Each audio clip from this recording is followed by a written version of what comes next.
That very day, the first day of the week, two of Jesus' disciples were going to a village 7 miles from Jerusalem called Emmaus. As they were conversing about all of the things that had occurred, and it happened that while they were conversing and debating, Jesus himself drew near and walked with them. But their eyes were prevented from recognizing him. He asked them, "Well, what are you discussing as you walk along?" They stopped, looking downcast. One of them, named Cleopas, said to him in reply, "Are you the only visitor to Jerusalem who does not know of the things that have taken place there in these days?" And he replied to them, "What sort of things?" And they said to him, "The things that happened to Jesus the Nazarene, who was a prophet, mighty in deed and word before God and all the people, and how our chief priests and rulers both handed him over to a sentence of death and crucified him.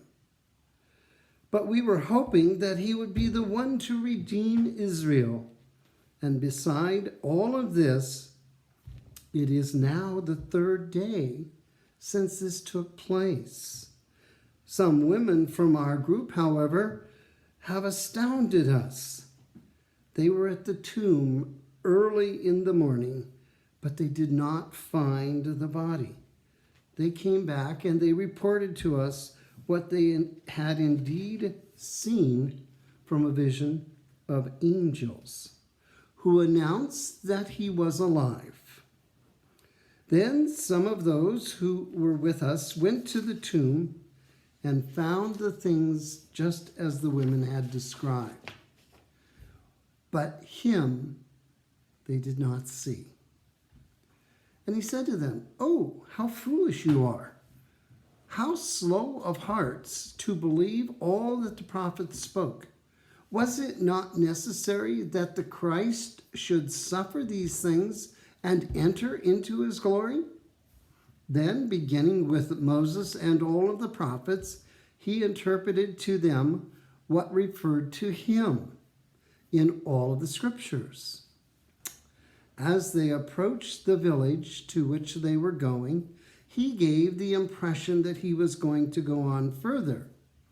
But they urged him, "Stay with us, for it is nearly evening and the day is almost over." So he went in to stay with them, and as it happened, while he was with them at table, he took bread, said the blessing, broke it, and gave it to them. At that moment, then, their eyes were opened, and they recognized him. But he vanished from their sight. Then they said to each other, "Were not our hearts burning within us while he spoke to us on the way and opened the scriptures to us?" So they set out at once to return to Jerusalem, where they found gathered together the 11 and those with them who were saying, "The Lord has truly been raised and has appeared to Simon." Then the two recounted what had taken place on the way to Emmaus and how he had made known to them in the breaking of the bread. The Gospel of the Lord.